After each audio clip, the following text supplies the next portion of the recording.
بسم اللہ الرحمن الرحیم۔ السلام علیکم دوستو، میں ہوں حسان اور آپ دیکھ رہے ہیں میر حسان آفیشیل۔ آج میں آپ کو بتاؤں گا کہ رات کو کروٹ لیتے وقت آپ صلی اللہ علیہ وسلم نے کیا پڑھنے کو فرمایا ہے۔ رسول اللہ صلی اللہ علیہ وسلم نے فرمایا، جو شخص رات کو کروٹ لیتے وقت ان کلمات کو پڑھے گا وہ انشاءاللہ ہر قسم کے گناہوں سے محفوظ رہے گا۔ آپ بھی دوستو یہ کوشش کیا کرو کہ کروٹ لیتے وقت ان کلمات کو ضرور پڑھنا ہے۔ تو چلیے دیکھتے ہیں کہ کلمات کیا ہیں۔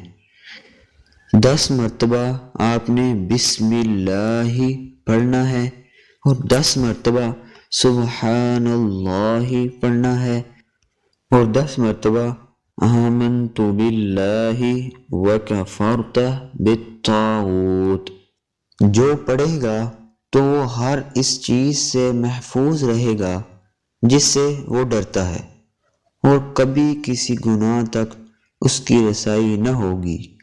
اللہ تعالی ہم سب کو اس پر عمل کرنے کی توفیق عطا فرمائے، آمین، جزاک اللہ۔